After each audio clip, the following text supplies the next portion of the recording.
Good morning, good afternoon, good evening, everyone, and thank you for attending this sixth webinar of the 2021 webinar series, GI WACAF webinar series, which is dedicated to OSPI preparedness and response.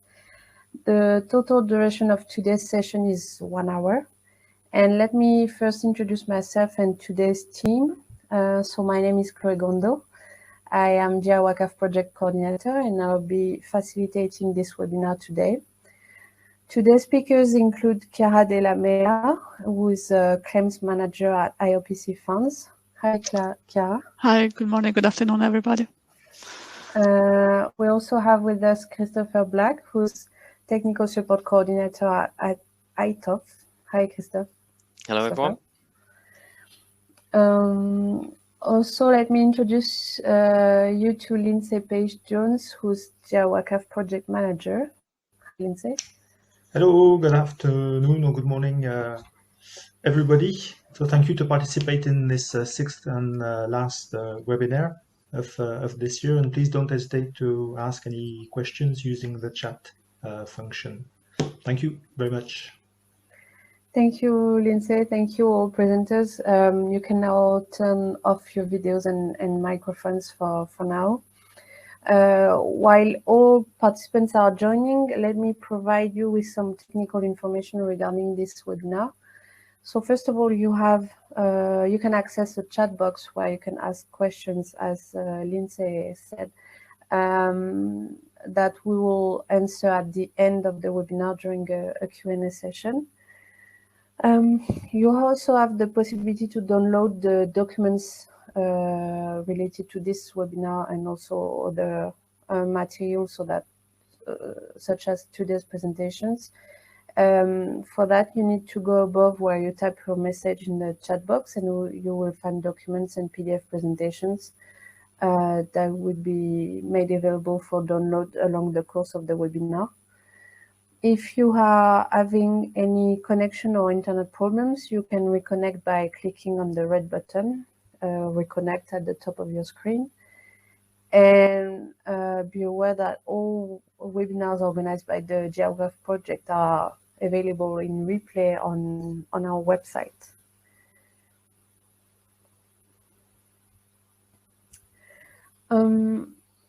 So after a first series of webinars organized last year on the main principle and general framework of OSPI preparedness and response, this second series focuses on more specific and technical subjects. And for those of you who may not be familiar yet with the GI WACAF, I will first give you a very brief introduction to the project before introducing today's webinar.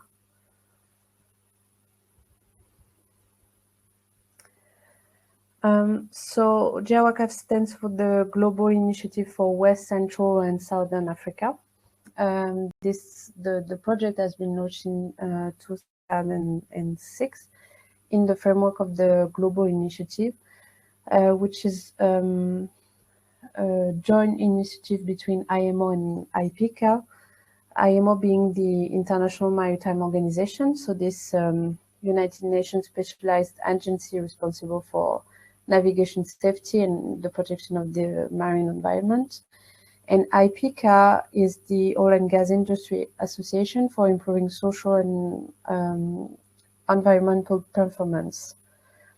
So the aim of the GI WACAF project is really to promote cooperation between governments and industry in the spirit of the OPRC 90 Convention, which is the International Convention on All Pollution Preparedness, Response and Cooperation.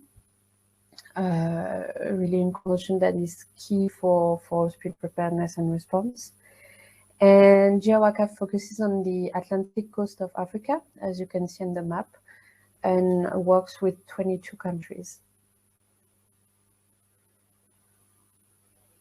Here you can see in a nutshell what GI WACAF does and how it works, reading clockwise.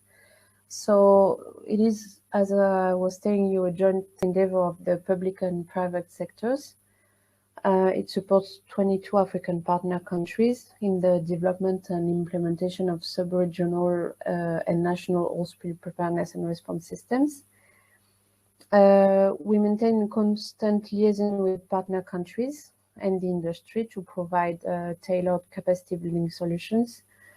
For that, we do organize workshops, training courses, and exercises. We encourage better communication and collaboration between governments and industry. And we do encourage partner countries to ratify and implement international conventions from IMO and other UN bodies. So, building on the GI WACAF first webinar season that was delivered in from June to December last year, this new series of webinars covers specific topics of OSP preparedness and response, from the NOSCP and its annexes. That was the first session in April, from to the last session, which was 2 weeks ago, on the international liability and compensation regime, which again you can watch in replay on our website and YouTube channel. And today's session will be on how to claim for compensation in case of an oil spill, with the objectives for you to get a basic knowledge of the liability and compensation evaluation and settlement procedure, and also to understand the claim assessment process and the various stakeholders engaged. For that, there will be 2 presentations today of about 15-20 minutes each. The Cara first will present the admissibility criteria for compensation and the assessments of claims for economic losses. And then Christopher will present the cleanup and environmental damage claims. You can find more information about GI WACAF and our activities in the brochure that is available to download above the chat box, as well as on our LinkedIn page and website. And now I will thank you for your attention and give the floor to Chiara for the first presentation. Thank you, Chloe. I'm not sure how familiar you will be with the compensation system, but hopefully some of you were at the seminar number 5, so some of this stuff is just a bit of a reminder of what's going on with the system. So I'm going to talk about how at the fund we look at claims, how you present a claim when you have an incident that involves the CRC and fund conventions. So first of all, who can submit a claim? Anybody who has suffered the damage or incurred the cost in a member state as a result of the spill. And this is very important because you have to prove a link between your damage or your cost and the spill that has occurred. But if you have suffered the damage, if you suffered the loss, then you are entitled to receive compensation. You can submit a claim to the insurer either directly or through a correspondence. The Civil Liability Convention provides for mandatory insurance for the ship, so every tanker should normally be insured somehow.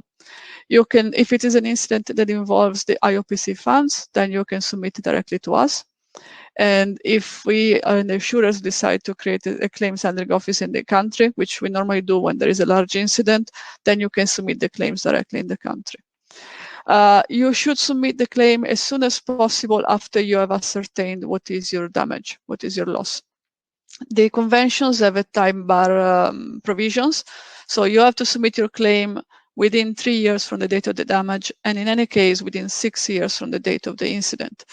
But the longer you wait, the more difficult it is to assess your claim. So try to present the claim as soon as possible. The system works as through amicable settlement. So the objective is to settle the claim without going to court. If we cannot settle the claim within the time bar, then you can always go to court and protect your rights. But the idea would be to find a solution and assessment that is agreeable to both parties. What is covered? Well, we covered basically any damage occurred as a consequence of a spill.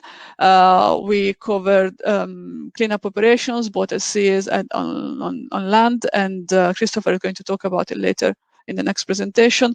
We cover property damage when the property has been contaminated by the oil, like in this photo, you have a few oiled hulls. We cover economic losses in the fishery sector, in the tourism sector, and anything that is related to the area affected by the spill. And we cover claims for restatement of the environment and studies, which again, Christopher is going to talk about in the next slide. How to submit the claim?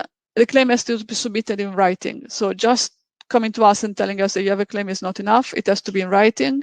It has to have enough information on the person who is submitting the claim, name, contact details, how we can identify that the person exists and who is this, he, she is, and information on the claim. So what damage are you claiming for? What is the date of the damage? What is the loss? What is the damage? And how you have incurred it. Submit as many supporting information as you have, whether it is photos, maps, invoices, bank statements, everything that can prove your economic state before the loss and after the loss. And do not forget to submit how much you're claiming for, which seems obvious, but we have more often than not claims in which you have a lot of information, but no total amount. We need to know what you are claiming for before we can start the assessment.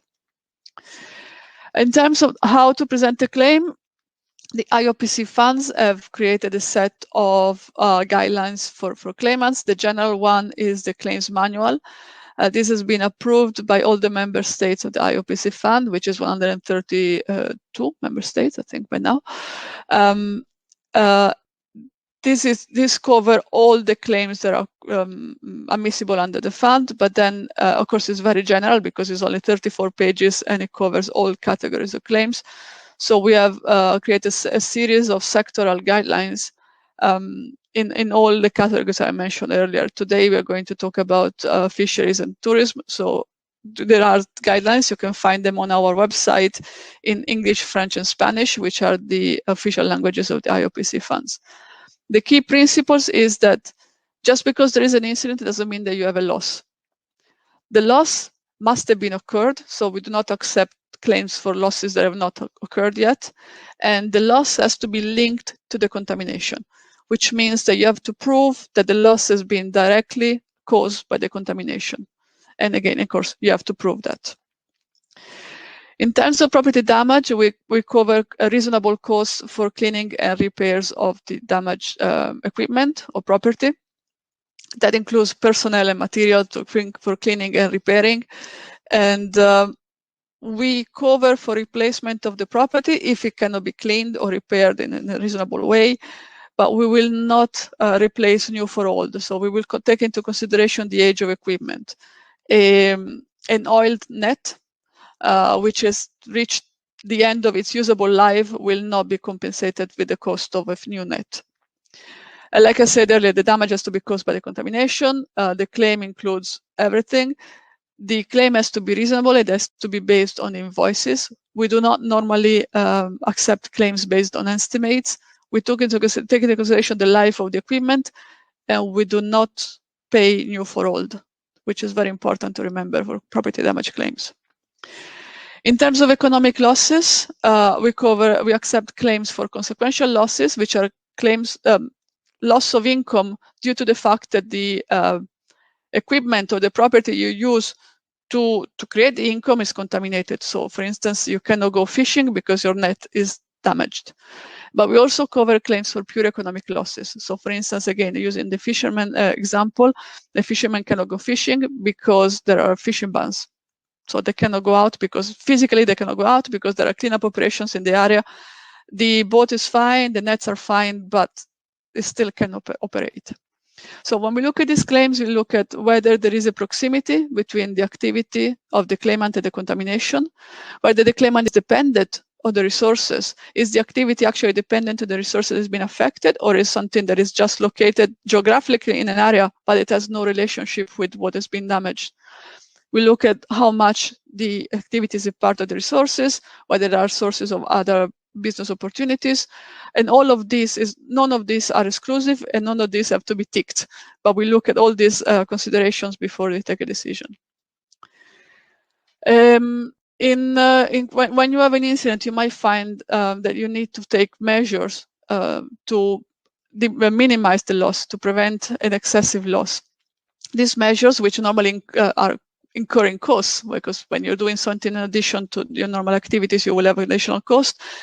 They may be admissible for compensation for as long as they're reasonable, that they are proportionate to the impact that they're trying to mitigate, that they are at the time you take the decision to take this measure, they have to have a reasonable chance of success. It doesn't have to be success at the end. We don't look at a claim in hindsight, but it has to be realistic when you do it.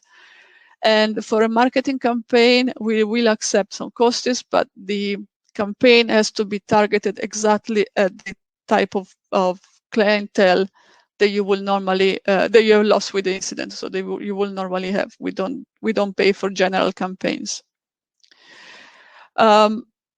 Very quickly, and I'm sure that Christopher will talk more about it.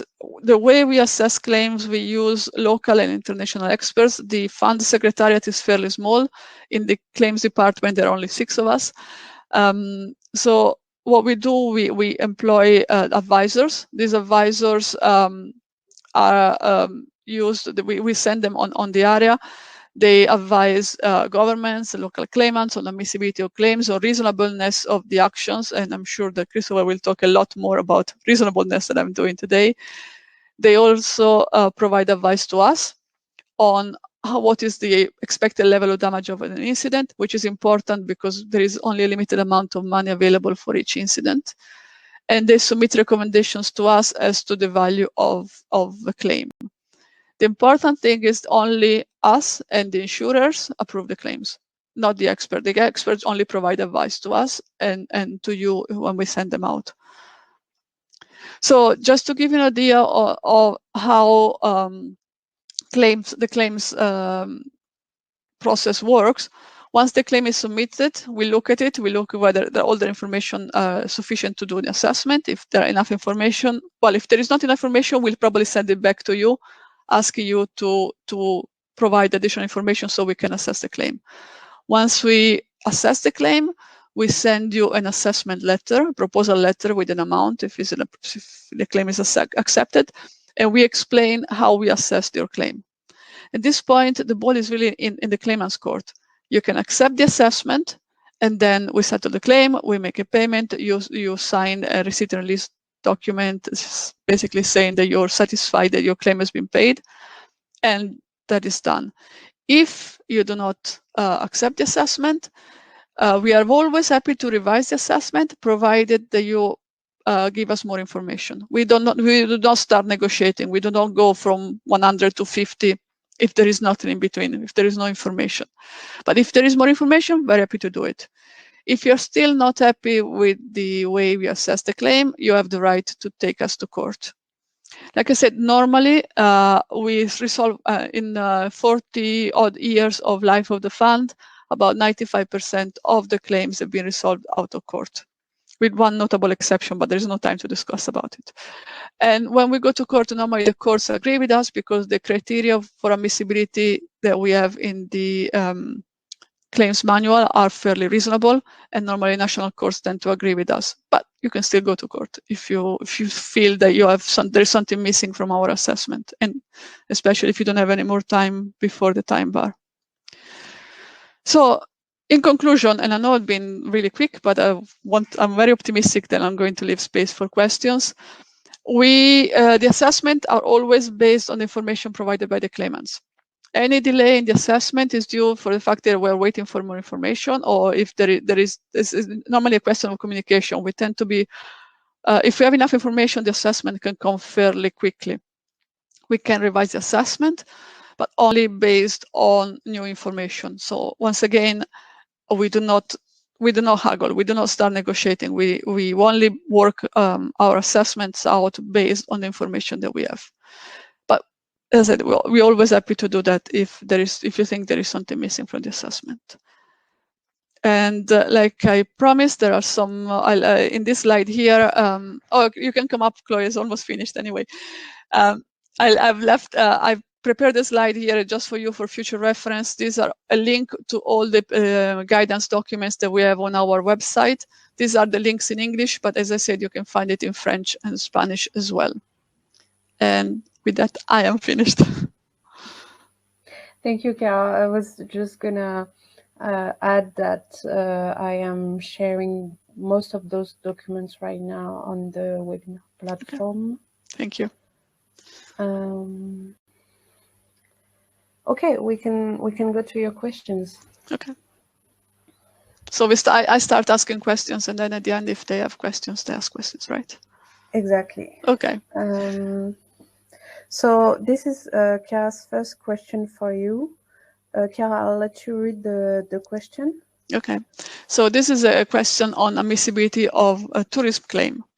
So we have a mountain resort restaurant, which is about 50 kilometers inland of the location of a spill, which is claiming for losses of revenue due to the cancellations of table reservation during the tourist season following the spill. Is the claim admissible? No, the location is too remote to be linked to the contamination, or maybe be yes, if they can prove that the revenues were dependent on the tourism. So it's a mountain restaurant about 50 kilometers away from the beaches.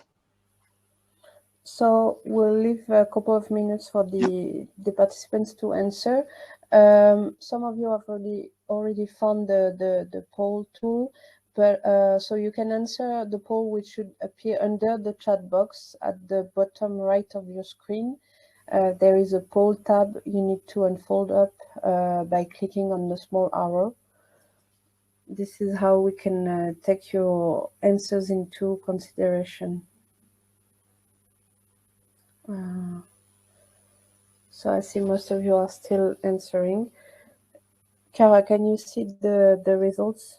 I can see the results. Just let me know when the majority have responded and when you want me to end the poll.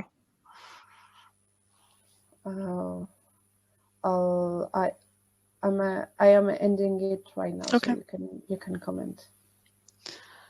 Okay, so I can see that 2/3 responded B and 1/3 responded A. In this case, the correct answer is B. In fact, I'm very happy that despite the fact I was talking very fast, you were following. And to be honest, this is an actual claim that we actually received in one incident. And initially, the claim was rejected because we thought it was too far. But what the claimant did was to show us the cancellations and show us that all the bookings in the previous years were made by tour operators from the affected areas. So they were all people who were come there during this tourist season and then will take a half a day trip to the mountains. So in this case, the claimant had proven that the loss was linked to the contamination, even if it was not exactly in the geographical area. So the claim is admissible, which is why I always say, provide as much information as you can on your business, because it's much easier to do the assessment. Okay, I'll go to the next one. Yes. So this one, a fisherman cannot go fishing because cleanup activities are ongoing in his normal area of operations. He submits a claim for loss of revenue for the period until the end of the cleanup operations. Is the claim admissible? No, because he could have gone fishing somewhere else. B is yes, but only if his gear has been damaged by the oil, so consequential loss. Or C, yes, for as long as he can prove that he has suffered an economic loss. Which one is which?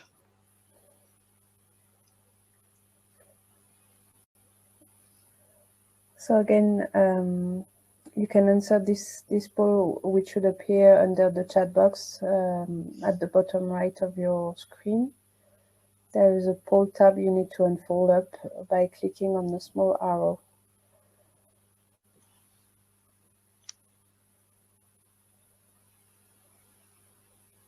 Unfortunately, if you directly answer in the chat box, we cannot take your answer into consideration.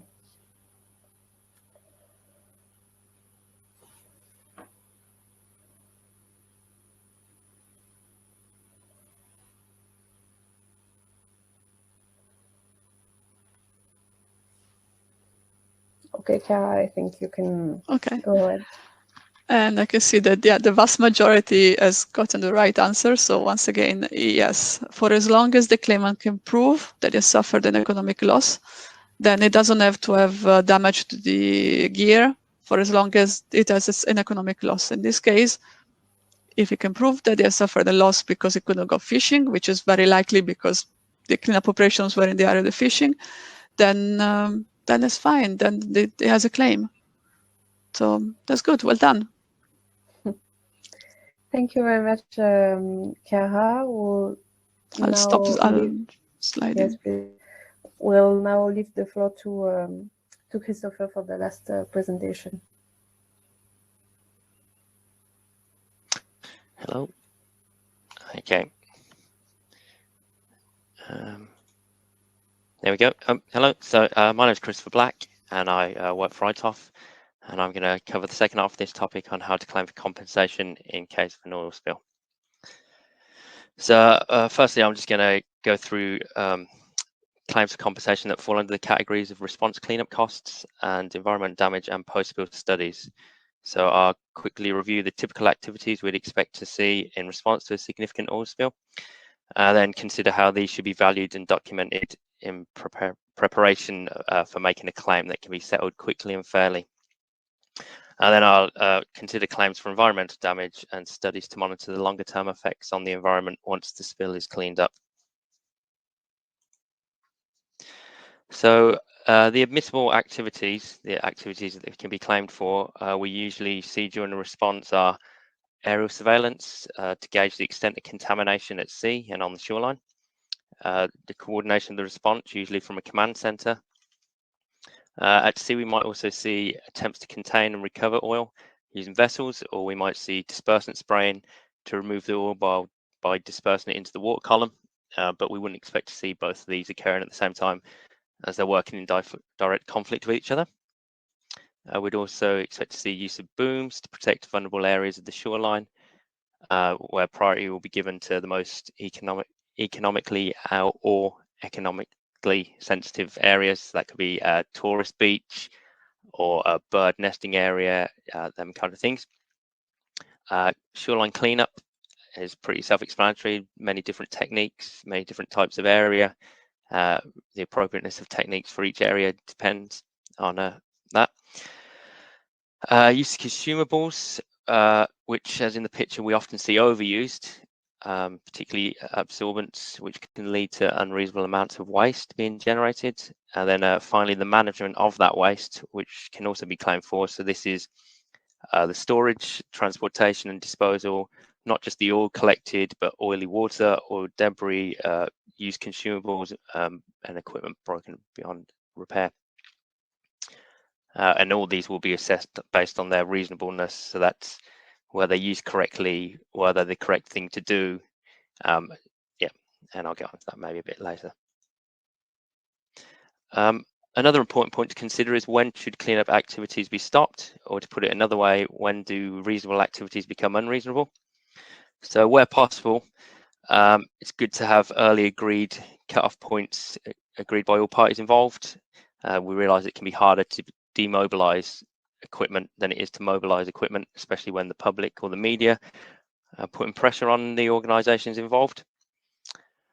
So you might want to have a cut-off point that's determined by a set objective. So for example, on a particular beach, it might be agreed that the cleanup finishes when there's no oil patches of a certain size remaining. Other factors that you might want to consider are whether there are other areas that remain heavily oiled but are not being seen to while operations continue on one area that has already been cleaned, but cleaning is still going on. Whether the cleaning operations are doing more damage than the oil itself. So for example, pressure washing rocks may remove all traces of oil, but it will also remove all the organic life, making it sterile and doing maybe more damage than if it was just left to nature.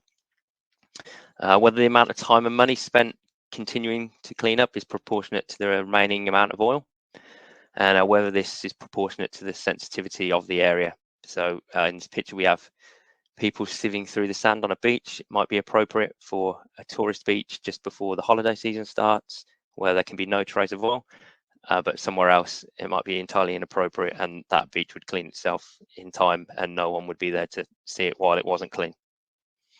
And again, consideration should be given to the amount of waste that's generated. So the overall aim of cleanup response is to remove pollution from the environment, but is it benefiting the wider environment if this is creating a greater amount of waste than the actual oil that was spilled in the first place? So there are different ways to charge for response activities. Where possible, it's best to have pre-agreed rates rather than relying on fluctuating market rates. This can speed up the settlement of claims rather than negotiating what is the correct rate, and it can also decrease any cash flow issues as payments can be made quickly, so not halting the response. It might be appropriate to charge on an hourly or a daily basis, depending on the frequency with which a resource is used. A piece of boom that's out for days or months, probably on a day rate. A forklift truck that gets used for a couple of hours here and there, probably on an hourly rate. Standby rates should be charged to reflect when a piece of equipment is held in a state of readiness but not actually active, and therefore not subject to the same level of wear and tear.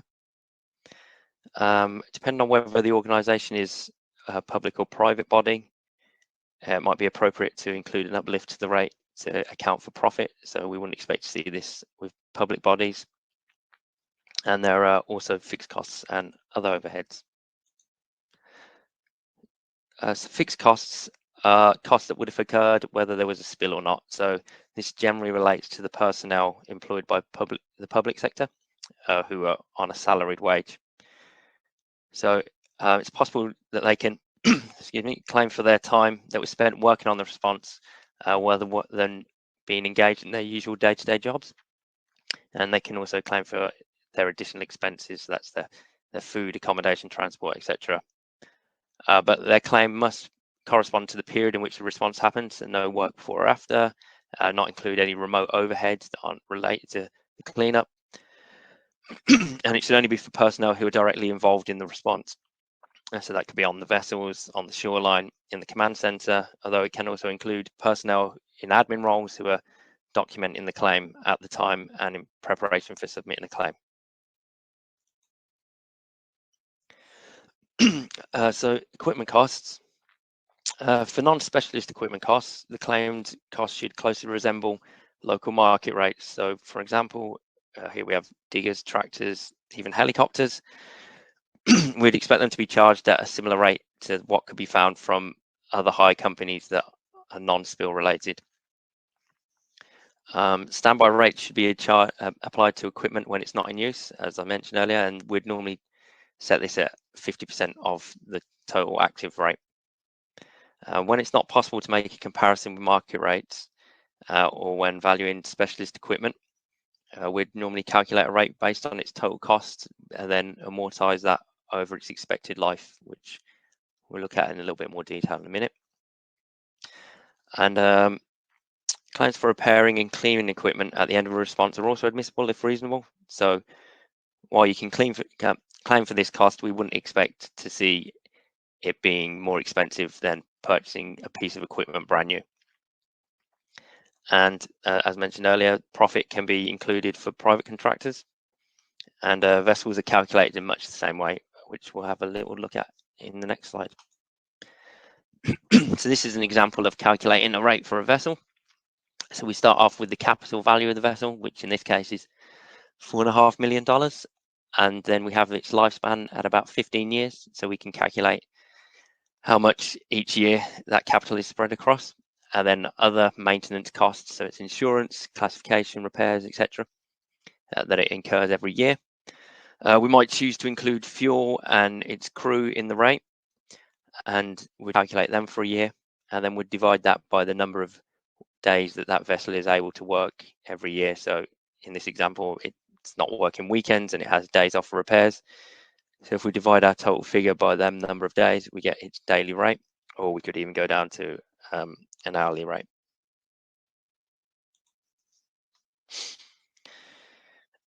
Okay. So we do other equipment in much the same way. So these are the typical life expectancies for different pieces of equipment. As you can see, the more sturdy, more mechanical equipment has longer life expectancy. So we'd again take the capital cost of that piece of equipment and then provide an uplift for its annual maintenance, storage, training costs, maybe insurance, and divide that by its life expectancy to get a daily rate. It's important that you might calculate things differently. You might include fuel operators, for example, auxiliary piece of equipment such as hoses in the rate, but it's important that you fully justify the way that you've calculated the rate, so it's clear to the person assessing the claim how you've come to that figure. And again, standby rates should be used when a piece of equipment's not active but is no longer in storage and is out of storage for the benefit of the response. And consideration may be given to the condition of the equipment. So an old piece of equipment that's been used many times and is a bit bashed about may not have the same value as a brand new piece of equipment. So other items that can be claimed for, additional office equipment or maybe even office space hire, as long as it's being used for the benefit of the response. It's important to note that the compensation will be for the period of the equipment was used.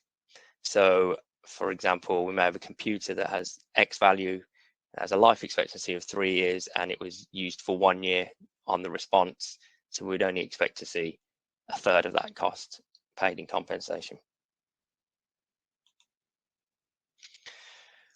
So we now have got all our response activities and we've valued them. So it's preparing claim. First of all, who can make a claim? So as Chiara said, anybody who suffered a loss can make a claim.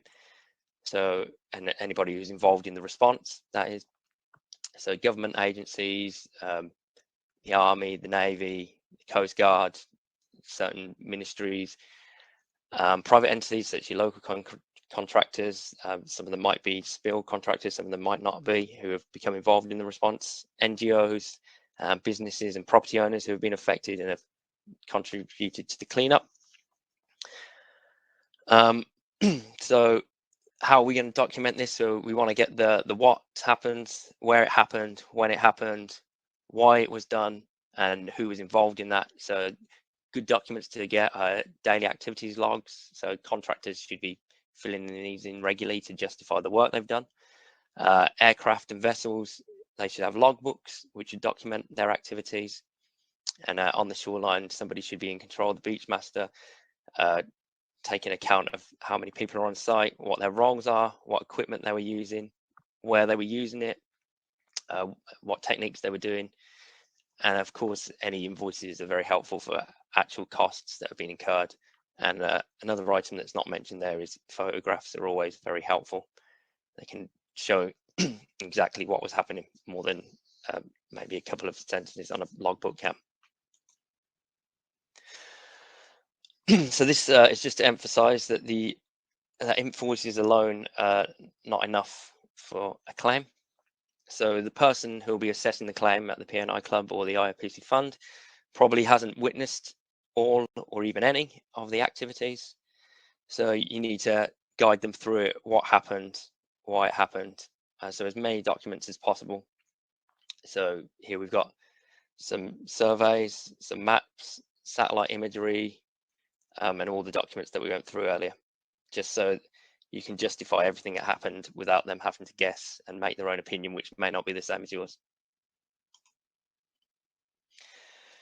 So now I'll just quickly go over claims for environmental damage. This can take the form of economic losses, so which can be easily quantified. So for example, here a marine park, which has to be shut because of the oil pollution. There's a loss of revenue, people not visiting the park. That can be a claim for economic loss under environmental damage. Or it could be measures to reinstate the environment to how it was before the spill occurred. For example, planting mangrove saplings to replace any dead or damaged trees. So given time, oil in most environments, they will naturally recover. So any reinstatement project must show that it will significantly accelerate the natural process for it to be considered reasonable. They should also not create any further damage to the environment, either at the same location or nearby. So maybe releasing large amount of fish to restock an area might unbalance an ecosystem, which wouldn't be beneficial, or entering an area such as a mangrove to replant Some plants may damage other plants because it's such a sensitive area, so that wouldn't be a good idea. It should also be technically feasible, any reinstatement projects. So is it feasible to rip up an entire area of damaged vegetation and then replant every plant? Maybe not. Can you relocate a colony of seabirds to account for those that have died? Again, probably not.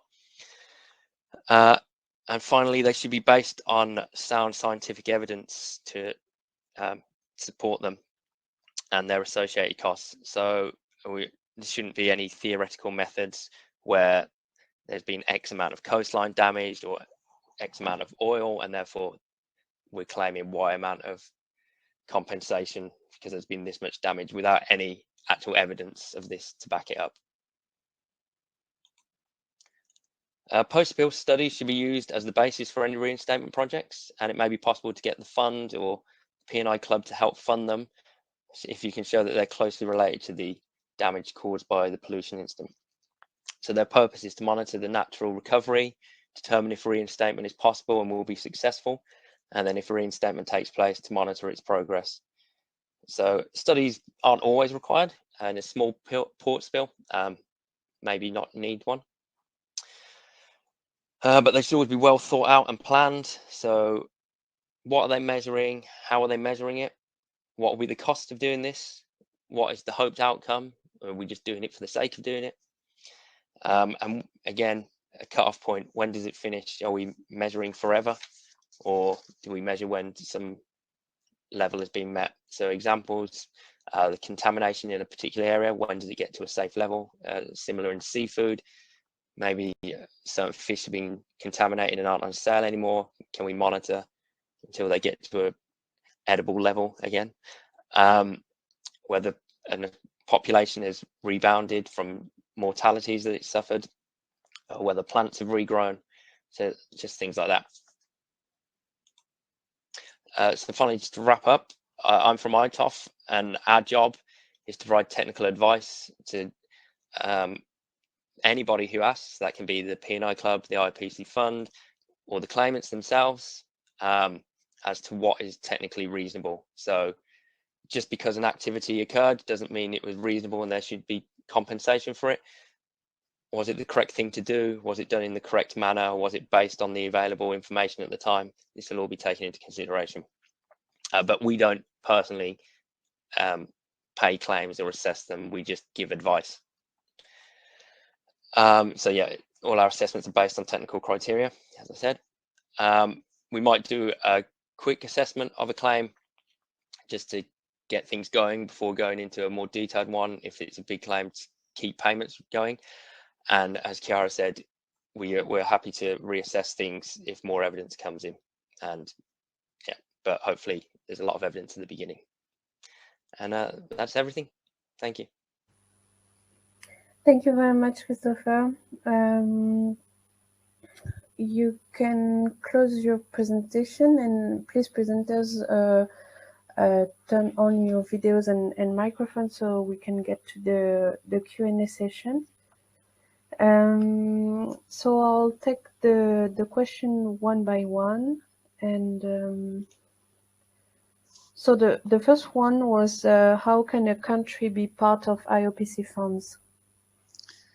Okay, the country, first of all, the country needs to ratify the Civil Liability Convention. And once you ratify the Civil Liability Convention, they can ratify, well, accede to the fund convention. You will have to implement some laws internally to make sure that all the requirements are in place. And I think you can, and I'm not sure who's asking you, maybe your country might be already a member of the fund, because the majority of the countries on the GI WACAF are members of the fund. But if you can send us an email and we can advise you if you're not, and we can help you with that. And IMO as well, obviously. I think this comes from Togo. Togo is a member, so you're fine, I think. Thank you, Chiara. Next question is, what are the requirements to be an advisor to the fund claims unit? You have to be an expert in assessing claims and technical expert. Normally, we will look at people who have experience in responding to spills on the ground. If we know somebody locally, then we use locally. Otherwise, we use international people. ITOF will normally be sent by the insurers anyway when there is an incident, if not by the insurers, by us. But it's basically experience in dealing with incidents and in dealing with the aftermaths of incidents. We do not have a rota. We do not have a roster. We just look at incident on a case-by-case basis. Another question is, where can we find examples of admissibility of claims lists? There are some examples in the guidelines, especially in the sectoral guidelines, but it's really difficult to give examples for every type of claim that can be submitted. I mean, Christopher can tell you, even the cleanup, you can have all sorts of claims just in the cleanup sector. If you go into economic losses, it really depends on the incident. But for as long as you have a loss which is caused by the contamination, and you have a reasonable claim for this loss, so that your claim corresponds to the loss, you should be able to, well, so for the very least, to have your claim assessed. Definitely, we will assess the claim, but there is not an exhaustive list of claims, just general categories. Yeah, I agree on that. We see different claims all the time, and as long as they're well evidenced, they can be admissible, but it's on a case-by-case basis.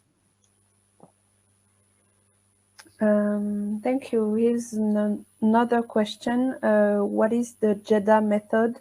Can you elaborate more on that? Well, I can't over elaborate. I'm aware, I've not actually dealt with it myself, but I'm aware of it. It's a method where they that has been used in the past, not on anything I've been involved in, but where there's X amount of contamination, maybe it's spread across a certain area, and through this formula that therefore works out as this much compensation should be paid without any scientific backing behind that. It's just the calculation that goes, you get from one point to another, and we wouldn't approve that. We want to see what's the damage, what's the actual cost. If Chloe, before you go to the next question, just a quick comment. I checked very quickly. Togo is only 92 CRC and not fund convention. So please do contact us, and the IMO, we can advise you on what to do to become a member of the fund. So the amount of compensation available is much higher if you're in the fund than the only CRC. Thank you very much. What else do I have? Who represents officially the P&I club and the funds in a country in case of an incident? Well, in the case of the insurers, normally they would have correspondence in all the major ports. So your first port of call, if you don't mind this slightly silly war game, would be the insurer correspondent. For the fund, we do not have representations on the ground.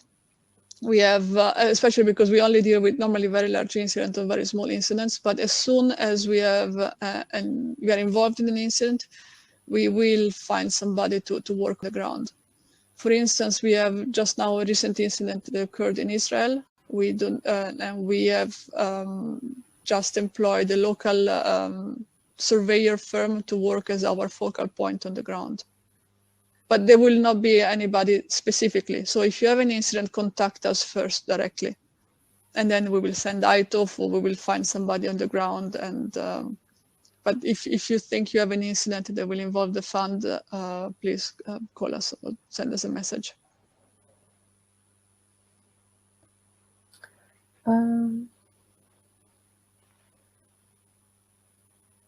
Okay, so there are a couple of questions appearing at the same time.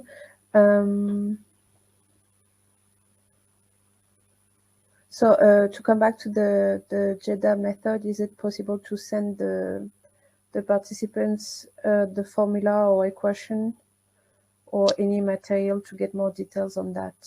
I can have a look into that. I can try and get it out and send it over to you. you, Chloe, if you want to forward that on.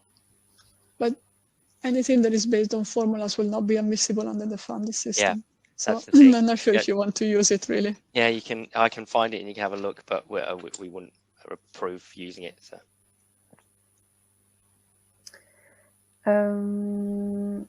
Are the CLC claims and fund conventions claims processed the same? They are normally processed the same ways. The claims manual has been prepared by the IOPC funds. Now, all the members of the IOPC funds are also party of the CLC. And I think Christopher can confirm, my understanding is the clubs use the claims manual as a guidance document for their incidents as well. And I think ITOPF uses it extensively as well. But yeah, we rely on the claims manual as our basis when assessing things. So basically the answer is yes, normally claims will be assessed in the same way. Yeah, and so if there was a bunker spill as well, which wouldn't be covered by the funds, we generally rely on the claims manual to be consistent.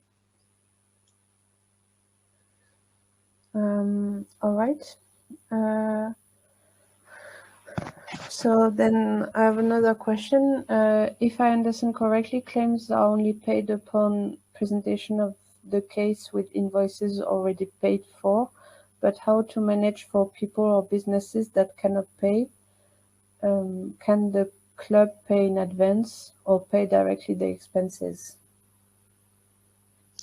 Well, we cannot really speak for the club. But what I can tell you is that the fund recently, the member states a couple of years ago,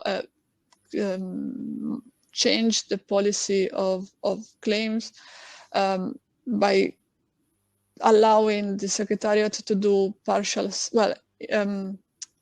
fast assessments, let's say fast track assessments of claims, which are based on a lesser amount of, a smaller amount of information. We will still need to do an assessment. So we will not make payments based on nothing. You have to, at the very least, show that you have suffered a loss. We will help as much as possible. We might be able to do some interim payments, so partial payments towards what we expect the assessment to be. But no, we will not pay in advance without any proof that there is a loss or there is a claim. But again, I don't speak for the insurer, so this is what the fund does. Understood. How do the P&I clubs and the funds assist people that do not have the competencies and equipment to build a case? Reading, writing, counting, copy of document, filling forms, etc. All right. So I'll keep answering, but Christopher, jump in whenever. I'm not sure on that one. Okay, we do it in two ways. First of all, we send experts out to help looking at the claims. Like I said, ITOPF will go and help with normally with the cleanup, but also with economic losses. They have experts in fisheries and tourism, so they can help.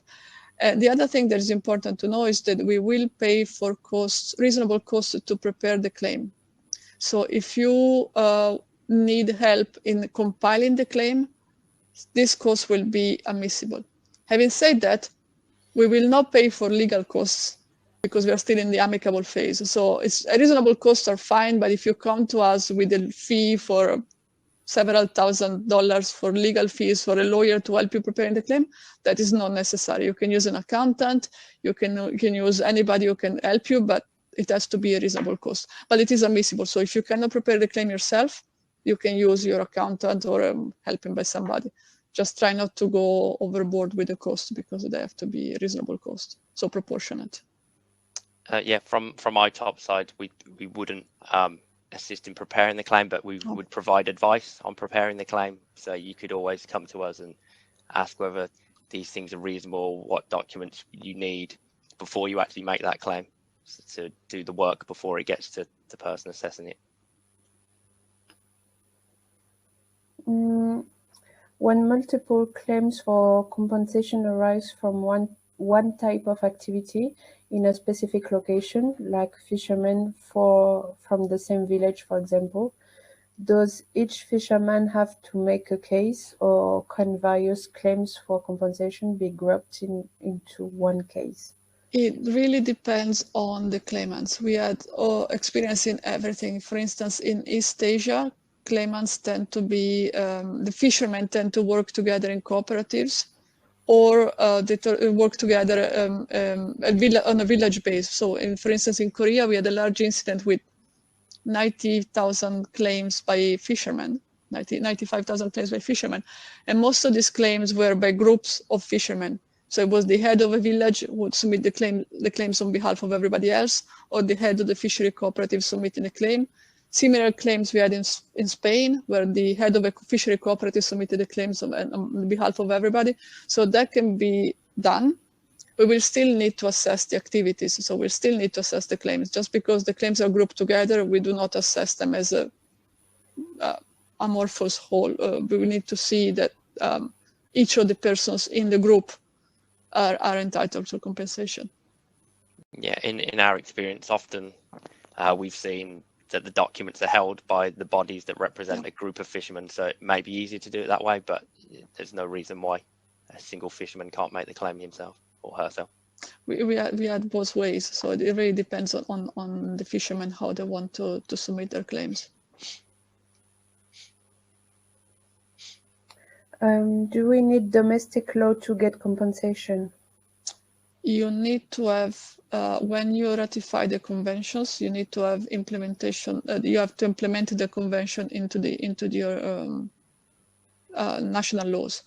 Once that is in, you don't have to have specific laws for as long as the convention is implemented properly. Is the claims and liability process for the bunker spill similar to IMO CLC conventions? If yes, are the new listed IMO 2020 fuel oil types in the claims documents to be submitted? Shall I repeat the question? Okay, so the first part is the claims and liability process for the bunker spill similar to IMO CLC conventions?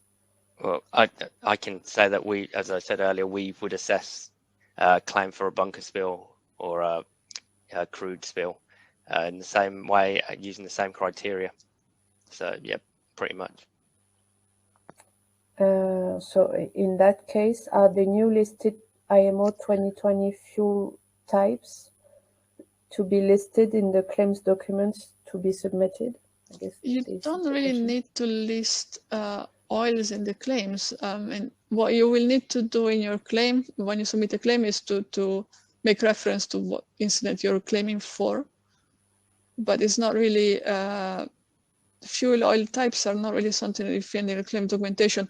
What you would have with the fund convention, but it's a different part, is contribution. The fund convention, the fund system is financed by importers of oil.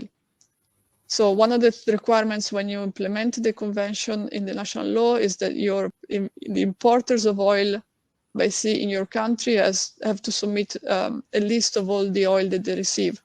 But that has nothing to do with claims. That is just, it's a separate part. Not sure if that what you're referring to, but in case of the bunkers, there is no fund, so it would not really be relevant. Okay, I think we have time for maybe one last question.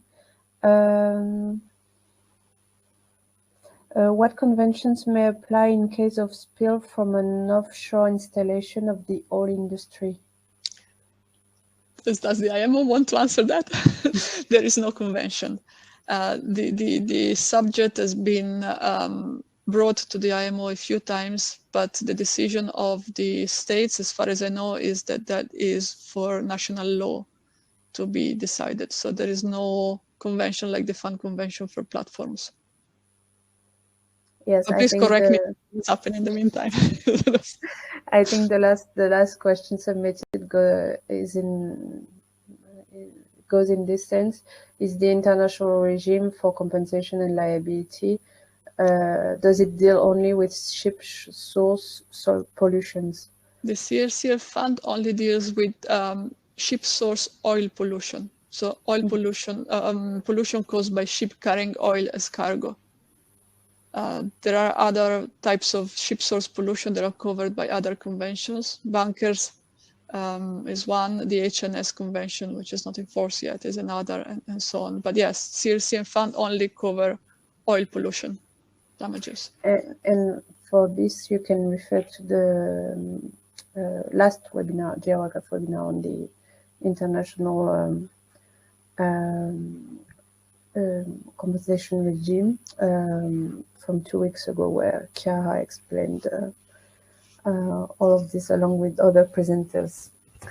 Well, thank you everyone. Yes, please. Am I allowed one question? Sure. Would the convention be applicable to ships anchored, used as storage by the oil and gas industry? Oh, that's a difficult question. We had 3 working groups on that, on what is a ship under the convention. I think the question Mr. Ahmed is going okay, in that okay. direction. The answer, okay, the standard answer in this case is it depends. In general terms, what is important, if you look at the CLC, the definitions, so Article 1 of the Civil Liability Convention, what is important is the carriage of oil at sea.